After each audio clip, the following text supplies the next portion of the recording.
Europe 1, Le grand direct de la santé. Jean-Marc Morandini. C'est lundi, donc on va parler de notre rubrique Comment ça marche. Et aujourd'hui, on va essayer de vous expliquer comment ça marche la douleur. Avec vous, docteur Gérald Kierzek, 15 à 20% de la population déclare souffrir de douleurs chroniques. Mais qu'est-ce que la douleur exactement? Pourquoi avons-nous mal? Voilà ce que vous allez nous expliquer. Parce que la douleur, au fond, c'est quoi? Il n'y a pas que la douleur chronique, il y a aussi la douleur aiguë, ce sont les mêmes phénomènes et j'allais dire c'est une boucle, si on veut simplifier les choses, c'est une boucle entre des récepteurs qui vont être sur la peau, des récepteurs qui vont être dans l'articulation, qui vont être des nocicepteurs, c'est-à-dire des récepteurs de la douleur, et vous avez une brûlure ou vous avez une articulation inflammatoire, il y a un signal qui va être perçu par ce récepteur, qui va être conduit par une voie de la douleur, une voie nerveuse, ce sont des nerfs spécialisés qui vont arriver jusqu'à la moelle épinière et toute douleur passe par la moelle épinière, va remonter au cerveau par le système nerveux central et le cerveau va l'interpréter comme étant soit un signal d'alarme, et à ce moment-là, il y a un influx nerveux qui va aller dans l'autre sens. C'est pour ça que je dis une boucle, ça va redescendre pour enlever la main, par exemple, si vous êtes en train de vous brûler, ouais. Ou au contraire, avec d'autres types de récepteurs, va plutôt appuyer sur le frein en disant non, c'est pas une douleur, elle va plutôt modérer cette douleur. Et je pense là aux endorphines, vous savez, qui sont ces médicaments antidouleurs naturels qui vont au contraire calmer la douleur. Mais en tout cas, la boucle, il y a toujours cette voie afférente qui va arriver jusqu'au cerveau et cette voie dans l'autre sens efférente qui va conduire soit à retirer sa main, donc c'est une voie motrice, c'est-à-dire que c'est le muscle qui va se... C'est un réflexe. Alors ça peut être un réflexe encore plus réflexe que ça. Je m'entends. Là, ça passe par le cerveau, ça monte jusqu'au cerveau. Mais parfois, ça ne monte pas jusqu'au cerveau et c'est un arc réflexe au niveau de la moelle épinière. C'est-à-dire comme il faut aller très vite, une douleur très aiguë par exemple, ça ne passe même pas par le cerveau, ça va jusqu'à la moelle épinière et là, tout de suite, vous avez un arc réflexe qui va contracter le muscle pour retirer la main par exemple. Mais ça passe toujours par la moelle épinière, la douleur, en revanche. Ça passe toujours par le système nerveux, ça passe toujours par la moelle épinière, c'est toujours une voie nerveuse, neurologique, même si les douleurs ne sont pas toujours des douleurs neurologiques. Et là, il faut distinguer plusieurs types de douleurs. On parle de douleurs inflammatoires, par exemple vous avez une inflammation dans une articulation ou même une brûlure, c'est une douleur inflammatoire. Et puis ça, c'est une douleur qu'on va reconnaître très caractéristiquement et en consultation on va vous demander à quel moment ça vous fait mal. Et une douleur qui vous réveille la nuit, par exemple, le médecin va dire attention, c'est une douleur plutôt inflammatoire. A contrario, une douleur qui est lorsque vous faites un mouvement, donc plutôt une douleur quand vous vous levez le matin ou quand vous marchez, ça c'est une douleur qui est plutôt mécanique, c'est-à-dire qu'il faut faire un mouvement pour qu'il puisse y avoir cette douleur. Alors quand je dis que ça passe par des voies neurologiques, c'est-à-dire que ça passe toujours par les nerfs, mais en revanche une douleur neurologique, par exemple chez le diabétique, c'est une douleur qui est complètement différente de la douleur de l'arthrose par exemple ou de l'arthrite de l'articulation. Mais en tout cas, il y a toujours une voie qui passe par la moelle épinière. Mais la douleur, c'est possible de la contrôler? On entend des gens qui disent on peut contrôler la douleur. Est-ce que c'est vrai? Alors, la douleur, c'est une perception. Donc forcément, dans cette perception, il y a différents phénomènes qui interviennent. Mais perception, ça veut dire que c'est pas réel? Si, ça veut dire que c'est réel, mais ça veut dire qu'il y a plusieurs voies de contrôle. Alors, je vous parlais de choses très mécaniques, finalement, en disant c'est une voie nerveuse, neurologique. Il y a des neurotransmetteurs, on parle d'endorphines, on parle de récepteurs GABAergiques. Les récepteurs GABA, c'est important parce qu'il y a beaucoup de médicaments qui, justement, vont jouer sur un peu comme un accélérateur ou un frein pour pouvoir, justement, doper en termes de molécules chimiques. Et les médicaments sont là pour remplacer ou, au contraire, aller accentuer un certain nombre de médiateurs chimiques. Et la psychologie va être importante parce que les voies psychologiques peuvent anticiper la douleur. Donc il y a une espèce de mémoire corporelle. A contrario, il peut y avoir, et on sait que quand on fait du sport, il y a les endorphines qui sont sécrétées, la sensation de bien-être peut modérer la douleur. Donc bien sûr que la psychologie est importante aussi. Mais on peut se dire par exemple j'ai pas mal.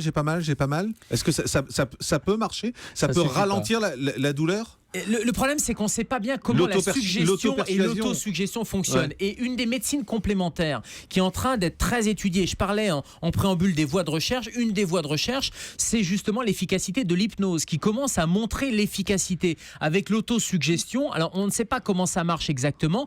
Force est de constater quand même dans toutes les études, et y compris les méta-analyses, c'est-à-dire la compilation de différents essais cliniques, que ça fonctionne. Donc, il n'y a pas que les médicaments antidouleurs avec des molécules qui sont des molécules qu'on commence à bien connaître. Et juste en termes de molécules, il y a plusieurs médicaments, il y a des paliers de douleur.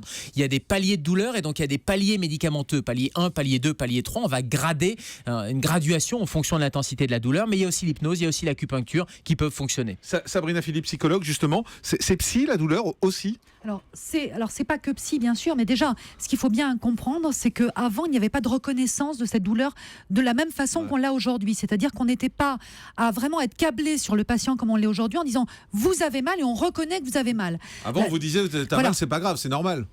Oui, c'était un peu ça quand même. Cette espèce de culture judéo-chrétienne qui veut dire faut souffrir. Voilà, donc cette douleur-là, elle n'était pas prise en compte. Juste depuis la loi du 4 mars 2002, la loi Kouchner, c'est obligatoire d'évaluer, de prendre en compte et de traiter la douleur. C'est obligatoire et des patients peuvent porter plainte si leur douleur n'a pas été évaluée et prise en charge. Et il faut dire qu'aujourd'hui, on a les moyens de prendre en charge la douleur. Mais on évalue comment une douleur? Par des échelles, des échelles qui sont des échelles d'évaluation. Alors chez les enfants, c'est une petite réglette où on met des petits visages en leur montrant un visage qui grimace, c'est-à-dire qu'il a très mal, et ça permet de coter la douleur, d'évaluer la douleur et donc de proposer un traitement adapté et puis surtout de voir si ce traitement il fonctionne ou pas. Et puis c'est une échelle toute bête, on va vous demander entre 0 et 10. 0, vous n'avez pas du tout mal, 10, c'est une douleur inimaginable, insupportable. Quelle note vous allez donner à cette douleur? Alors vous avez, c'est bien de l'avoir justement noté, Gérald, parce que en effet, l'hypnose, notamment l'hypnose médicale, est de plus en plus utilisée aujourd'hui dans le traitement des douleurs. Et vous avez même des exercices d'auto-hypnose en fait qui vous permettent d'avoir moins mal. Ça en apprend au patient en fait des exercices pour qu'il ait moins mal, que le ressenti de la douleur soit moindre, soit atténué. Dr Cohen.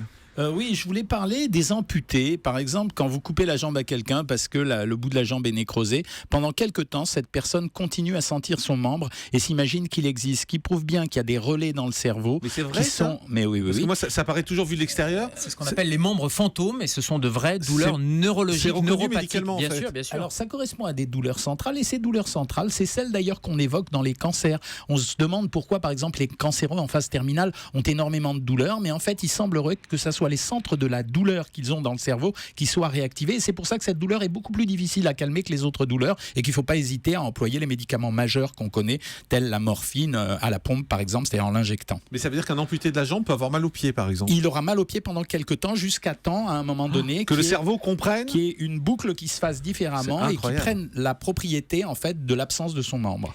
C'est une mémoire corporelle, une mémoire neurologique, et c'est fondamental de comprendre quel type de douleur. Le comment ça marche, c'est ce qu'on fait au quotidien en consultation quand on essaie de comprendre comment marche cette douleur. Est-ce que c'est une douleur inflammatoire liée à une infection, une inflammation? Est-ce que c'est une douleur neurologique? Par exemple, les diabétiques ont très souvent des douleurs qu'on appelle neuropathiques parce qu'ils ont une atteinte des nerfs. C'est que le sucre va atteindre les nerfs, y compris les nerfs des pieds et des jambes, et ça provoque des douleurs qui ne se calment pas par le paracétamol. Le paracétamol que vous allez prendre quand vous avez mal à la tête ne va pas fonctionner chez le diabétique parce que le mécanisme de la douleur n'est pas le même. Et on va donc utiliser d'autres types de médicaments, notamment des antiépileptiques ou des antidépresseurs. Non pas parce que vous êtes déprimé. Alors on peut être déprimé parce que les liens entre dépression et douleur sont très intriqués. Soit la douleur peut entraîner de la dépression, soit la dépression peut augmenter la douleur. Mais les antidépresseurs utilisés dans les douleurs chroniques, ils sont utilisés pour des vertus à visée neurologique et pas forcément antidépressive. Un mot encore sur la douleur, parce que c'est passionnant finalement la douleur. Il y a des moments où la douleur est si forte qu'on ne la ressent plus.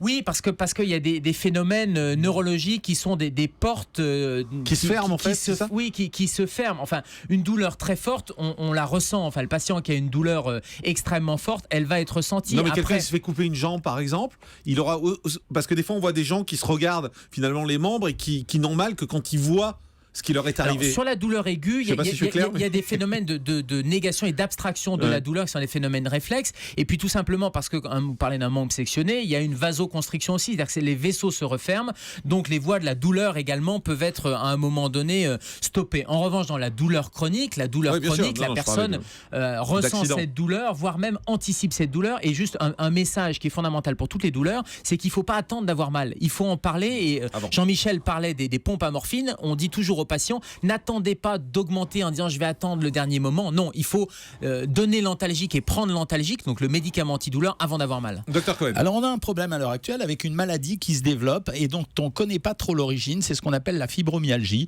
Alors on ne sait pas très bien, est-ce que c'est une maladie qu'il faut étiqueter dans les maladies psychologiques, c'est-à-dire une sensation de douleur dans les muscles? Il y a beaucoup d'auditrices qui connaissent ce genre de problème. Jusqu'à présent, ces douleurs sont traitées non pas avec des antidouleurs, mais avec des médicaments qui ont une vocation psychologique. On ne connaît pas l'origine, on les traite avec des médicaments psychologiques et ces patientes ressentent des douleurs. Alors là, il y a un mystère pour nous tous. Et dernière question, docteur Kierzek, ensuite on va au standard, mais quand on tombe dans les pommes, à cause d'une douleur, c'est quoi? C'est que la douleur est vagal, c'est un mécanisme vagal, c'est-à-dire que la douleur provoque une stimulation d'un nerf qui est un nerf qui part du cerveau, qui est le nerf vague et qui provoque cette perte de connaissance qui est généralement très transitoire. Mais c'est ce qu'on appelle un phénomène vagal. Il y a des gens qui sont plus sensibles que d'autres.